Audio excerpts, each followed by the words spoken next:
are on our way. We've been here for a day, but we're on our way this morning. It's a little after 6 to Horse Progress Days in Gordonville, Pennsylvania. And we have had a great time so far. Yesterday, we spent time getting set up and meeting people. And last night we had the privilege of staying with a wonderful Amish family, and we've been given the okay to come this back way into Horse Progress Days, and it is hot and hazy, but here we are, we're coming upon it, and we have so many things we want to show you about what's going on. Jim's got his official vest on, and there's people at the gates already. We've got to show them that we are all signed in. So we'll be back with you in a minute. Can you guys see those people on horseback? There's a bunch of young men, I think like 60, riding horses, and they're going to be at the gates and everything. So the reason we're here is because Jim is part of the logging exhibition at Horse Progress Days, and he's going to be here. Oh, well, we met him yesterday, Jason Rutledge and Ben Burgess, and Jason is part of the Healing Harvest Forest Foundation. You may have heard of it. We'll probably be talking to him later about that. And also we have Rich Dumont, who is going to be here. And I'm just going to show you around the grounds quickly before everyone gets here, because it's going to be crowded.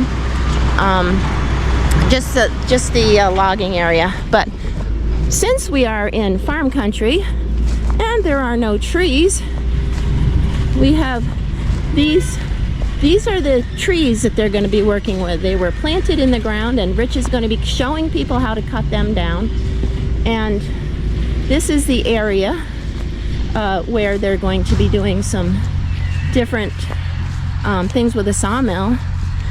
What they're going to do is they are going to haul logs over here. They're going to be sawed up in the sawmill, which is over here. There's several sawmills here. But the cool thing is they're going to be making them right away into a timber frame structure. So Jim and the guys are going to be hauling the logs over. There's also other logs here. And then they will go through the process from start to finish of sawing them up. And there's also different things that I'll show you here. But then they're going to be made into a timber frame house or timber frame structure over here. So that's what's going on here. Right now people are just getting things set up, and there's horses everywhere, but you can't see them right now. But we'll take you along to show you what is going to be taking place today. So I have just enjoyed a nice homemade breakfast in one of the tents with Jim and some friends, and I wanted to show you before things get started just the surrounding area. We are so impressed by how much planning has had to take place to put this event off. Not only are all the grounds around here, all the tents and everything, there's been so much, they've been working all week to get things set up, but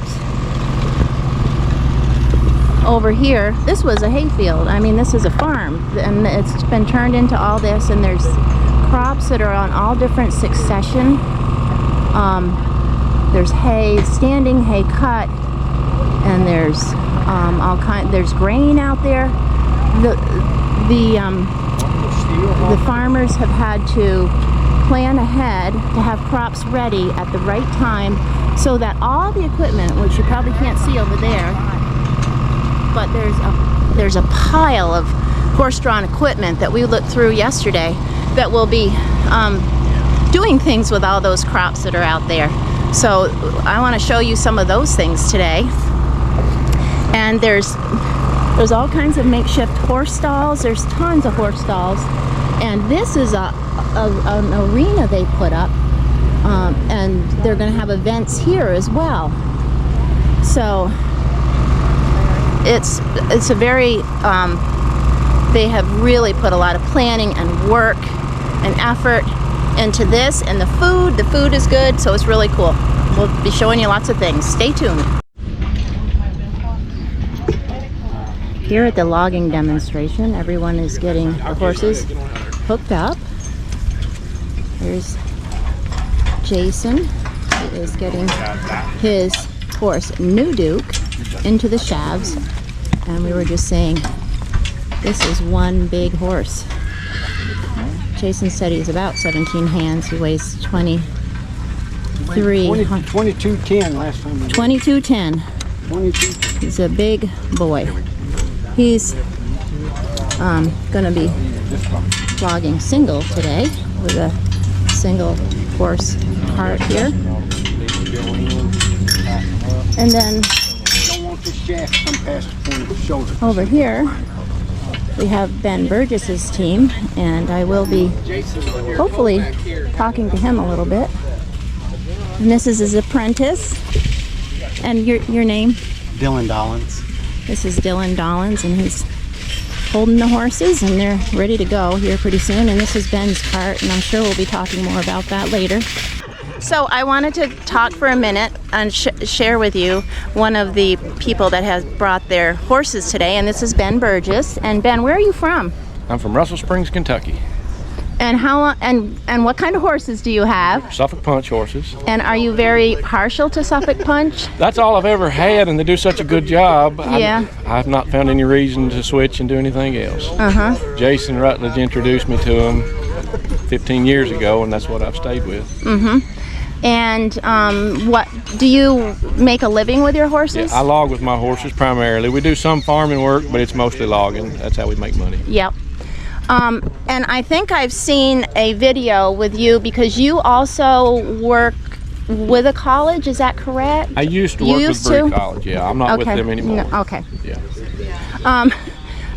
So what kind of wood do you usually pull out? It's mostly hardwood. You know, we're just pretty much anything in the eastern deciduous forest. You know, it's a lot of oak, a lot of hickory, poplar. We don't have hardly any pine. I see Jim pulling pine all the time. I thought that'd be nice to for a change to do something different like that. But we don't have hardly any pine. Yeah. And are you a very hilly terrain? It's pretty. Where our farm is at, it's pretty steep in places. It's not everywhere. We've got a few flat places, but that's my team of horses. That's Bondi and Pilgrim, which is opposite what it looks like, because this horse darkened up as he got older, and now he doesn't look blonde at all, and this one does. So everybody thinks I've got him named wrong, but when he was a 4-year-old, he was just as blonde as he could be. Really? So it took that long for him to come into their colors. For him it did. I don't know. That's not normal, I don't think. But yeah, interesting. Well, I love the Suffolk Punch too. I think they're a wonderful breed of horse, but they're so easy to get along with for the most part. That's what's nice about them. And if you get in any kind of trouble in the woods, you know, they usually just relax and let you get out of the situation. They just chill out. They don't make it worse. And you know, a lot of horses will have a fit, and then you've got a real problem on your hands. But these horses seem to understand what's going on. Yep. And they act so much different when you throw the collar on. They're ready to go to work. It's like a different horse. Yeah, it's like they got their work clothes on, and they know they act different. I agree. What is one of your favorite things about your job working with logging with horses? Well, there's a lot of. I like being my own boss. That is a good thing. But the type of work we're doing, you know, I think a lot about the woods and the environment and the work we do there, and I think we've got to start improving the way we're taking care of our woods. We've got to change the mindset behind the woods. And the horses just happen to be the best extraction method that we have available to take care of the woods. And so I guess that would probably be the biggest appeal as far as the work part of it. But I just love horses too. Yep. They're just enjoyable to be around with. They kind of, I don't know, it's just something about working with another living creature and them being willing to listen to you, and the relationship you build with each other is, I don't know where anything else you could get it that's satisfying. Right, yep. if that makes any sense. And what is one of your biggest challenges with this way of life or way of working? It is a way of life.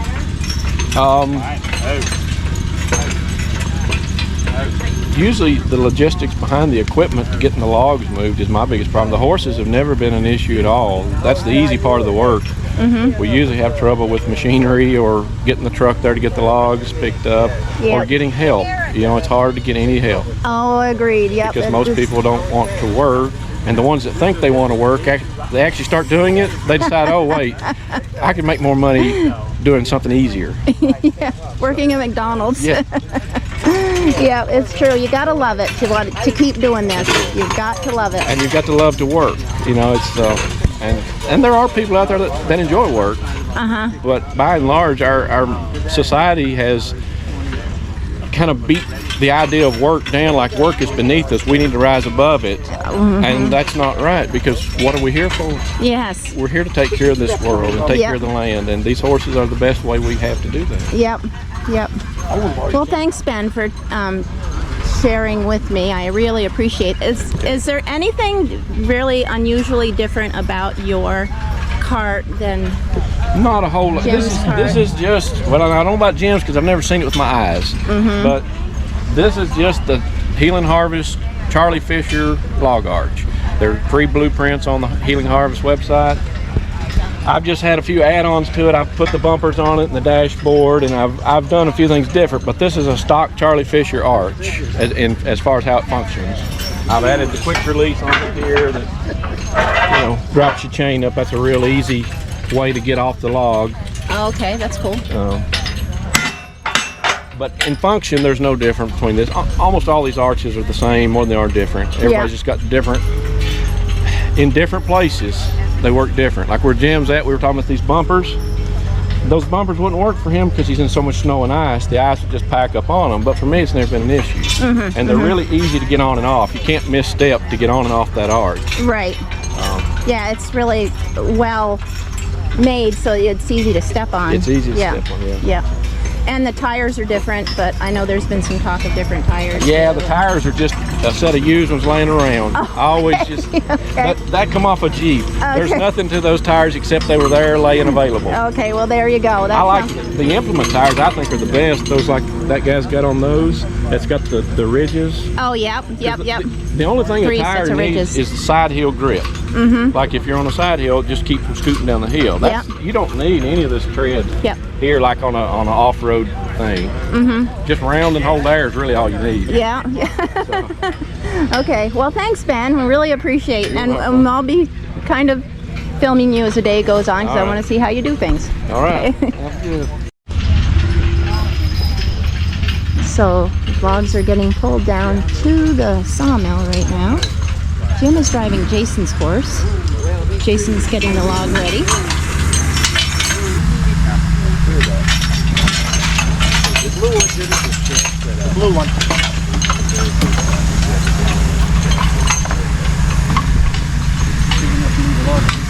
So Jeff here is telling everybody where the logs need to go because there's several sawmills that are working and they are just providing the logs as they're needed. Coming over to this easy boardwalk sawmill. And this gentleman right here builds these sawmills.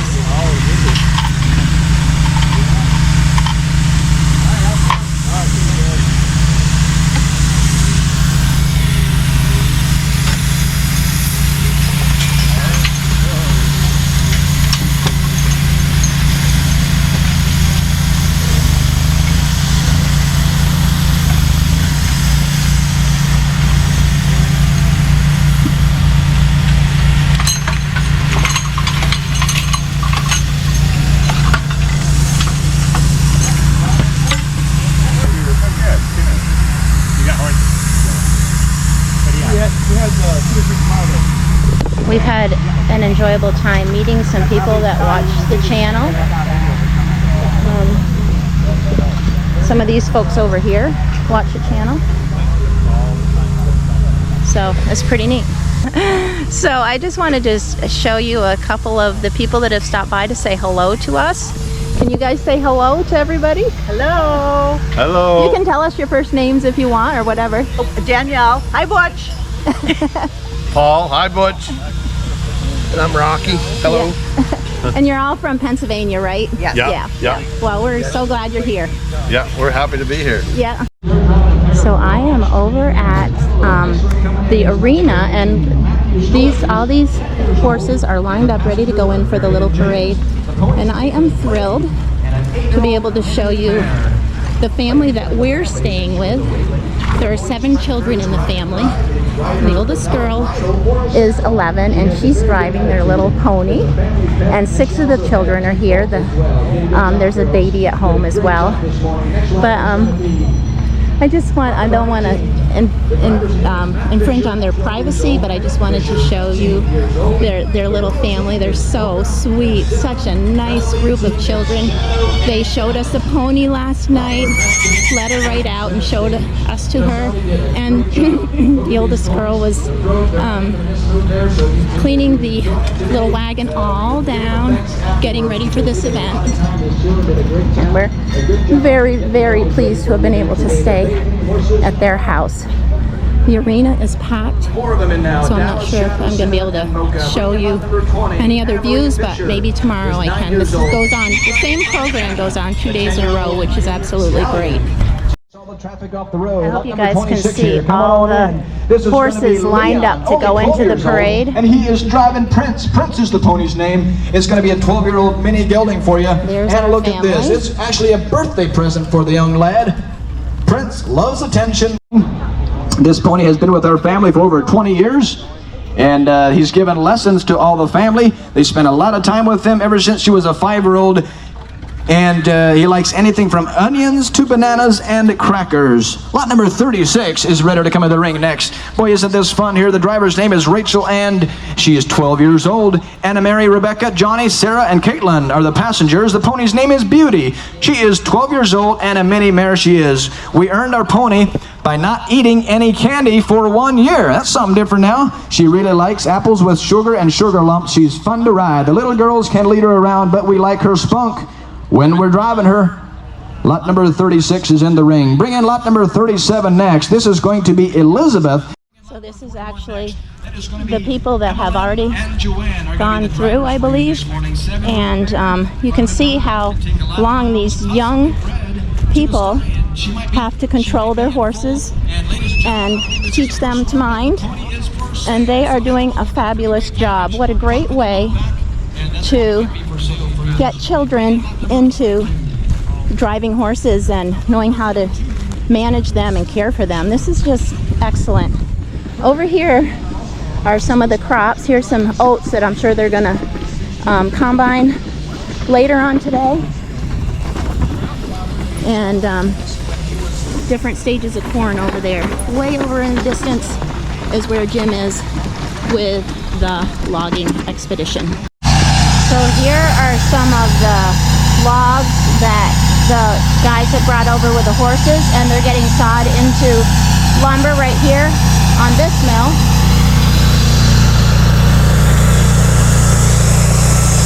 And then over here, these guys are patiently waiting, and they got some of the lumber they need to start their shed that they're making.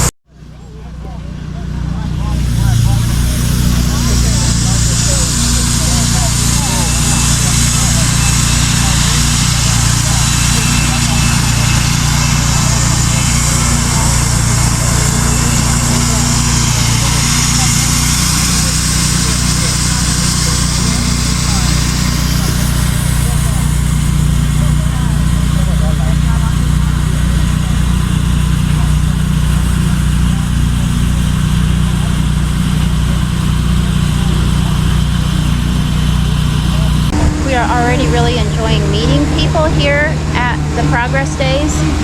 We've talked to a lot of nice people, met quite a few people who have watched the channel, and those who just have questions about horse logging. And It seems like there's been a lot of good discussion and learning going on here today already. Right now the horses are having a little break, and over in the tent, Rich Dumont is giving a talk on chainsaw safety, or running chainsaws. Not safe. Well, I'm sure safety's involved too. Backyard chickens. In the round pen, Sam Wagler on things like horse lead changes, rollbacks, and spins. In the homemaker tent, Anne Marie talking about nutritional differences. Talk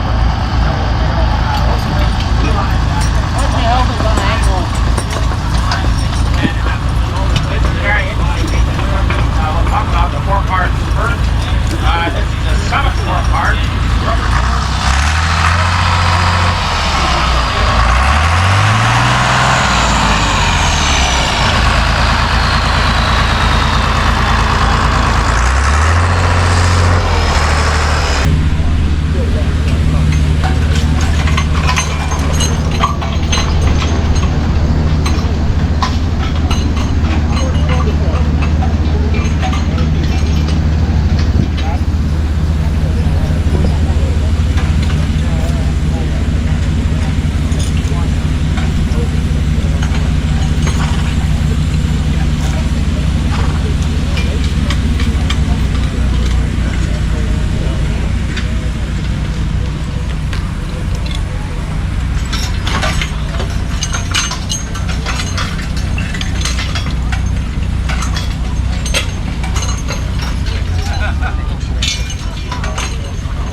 Because of the wood compressing as you drive the wedge in, that wedge is trying to lift that tree right now. You should be able to see when I cut my holding wood off the back that tree stands up a little bit. Now, I will say that because there's no treetop in this and it's only 25 feet high, I am probably going to have to dress my hinge down to like a ½ inch thick before it falls. That's not standard practice. That's because we're working with a pole that has no top and it's only 20-25 feet high. So right now I'm doing everything the way that I would if this were a 100-foot tall pine tree, and then I'm going to have to dress it up a little bit to make it go over, I suspect. But I'm going to finish the cut, drive my wedges, and then at that point I'll probably modify the hinge a little bit to make it go. Okay? Any questions?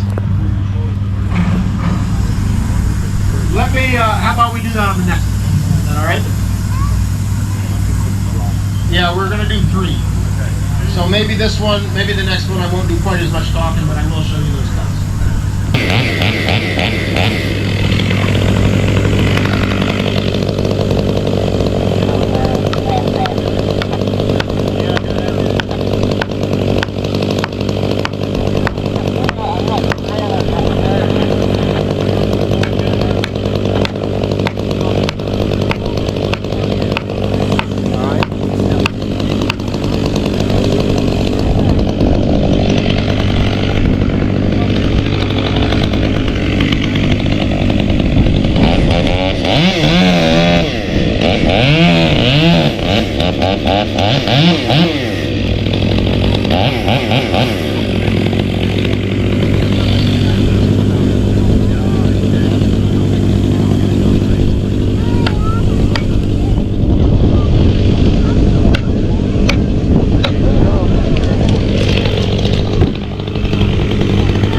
So it's a little later on in the morning, and let's see how they're doing here.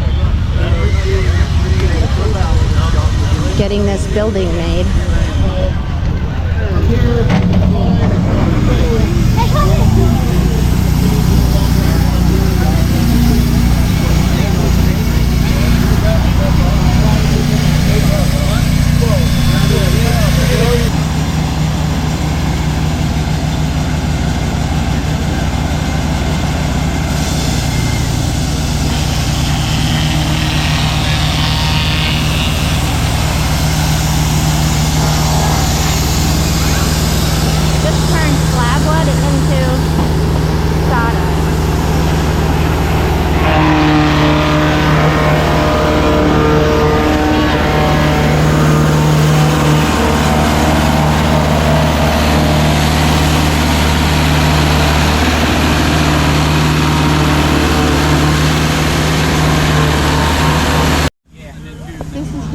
optical illusion, but it looks like Jim's about ready to pull this load with that one horse.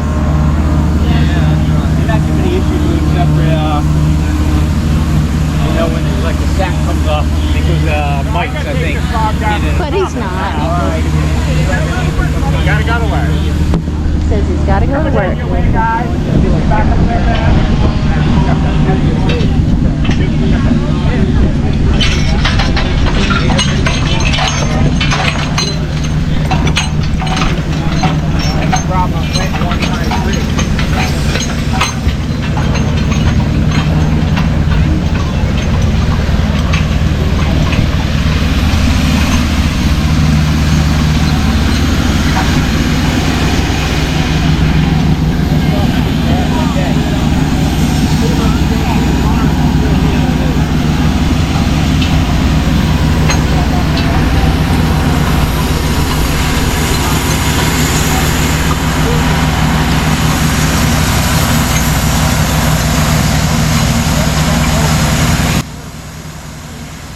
We have much more footage than we could possibly put in one video, so we'll be sharing every day everything that went on at Horse Progress Days until we run out of footage. So stay tuned for more videos.